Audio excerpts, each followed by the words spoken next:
What's up, fish guy nerds? My name is Thomas Perkins. I love that intro. Do be sure to like, share, and subscribe. Kind of got some bad news today. So I was gonna be buying a trio of discus, two leopards and a snake skin from this guy in Edmond, but he has unfortunately changed his mind.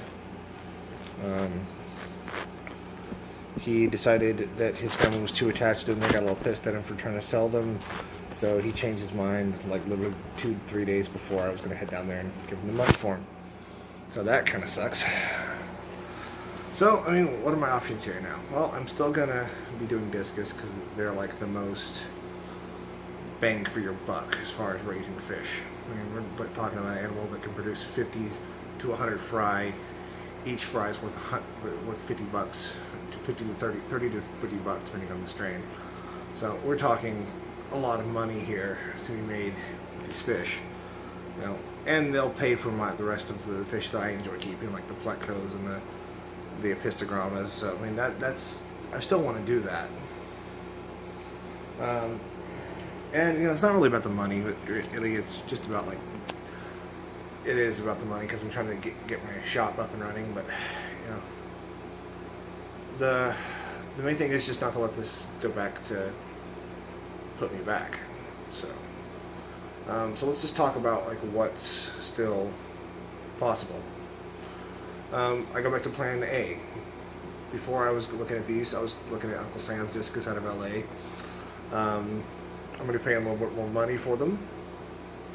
They're going to arrive a little bit, you know, weaker because they have to be shipped from LA instead of a 2-hour car ride with me. So they have to go on an airplane, get shipped here, which, you know, is never ideal for a fish. Really dark here. It's never really ideal for a fish to have put them through that, but you know, you don't have to do what you have to do sometimes, especially with fish this rare and this expensive. So, talk about what I'm going to be getting from them and when I'm going to be doing it.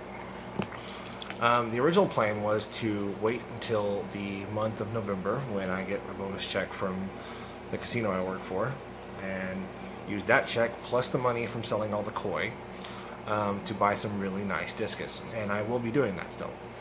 They're going to be a lot smaller. They're not going to be breeding age yet, and they're going to be arriving stressed out and freaked out, and I got to make sure I provide the perfect environment for them. So it's a lot more work for me than just going and picking up a pair of 6-inch discus, you know, in Edmond. I don't open my water bottle with one hand. Anyway, so is it a setback? Yes. Is it the end of the road for me? Absolutely not. They're still restoring power to the area that was affected by the tornado here in Tulsa. So I haven't really. I'll have to edit. I can't edit that out. They're still restoring power here to the area that was affected by the tornadoes.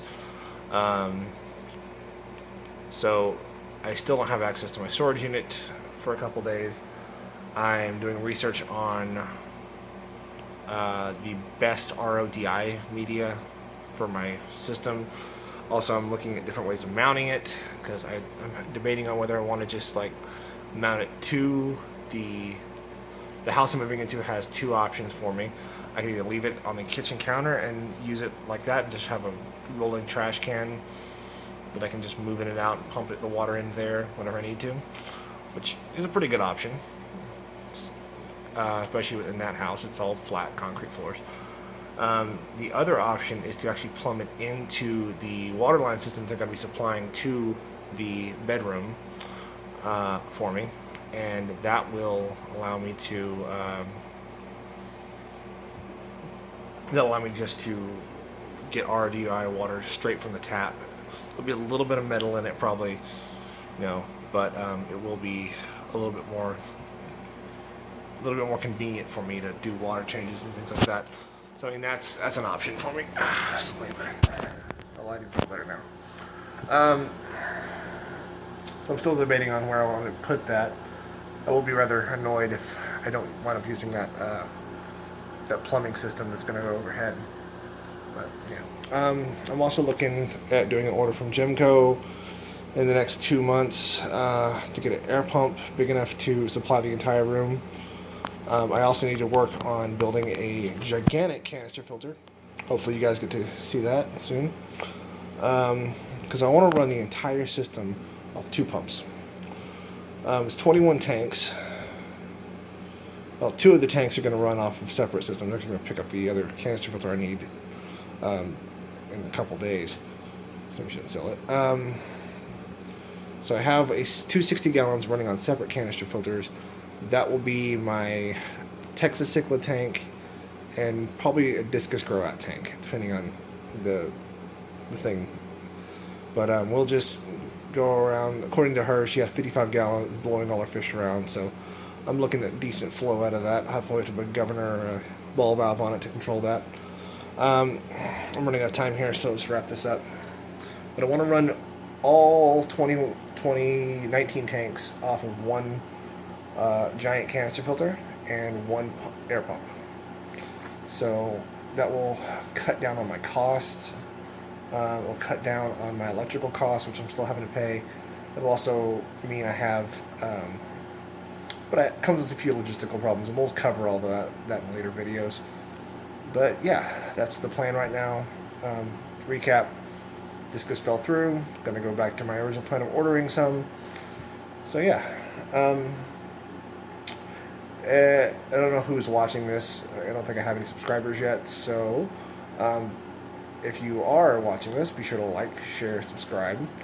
I'll be posting this stuff to Facebook pretty soon as I have something to show instead of just a white background.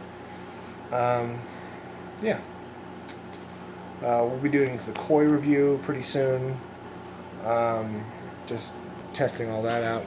And then we're going to start on the fish room very shortly. So, thank you guys for watching. You have a good night or day, wherever it is you're watching this. You got to get used to making YouTube videos. All right, peace. That was dorky.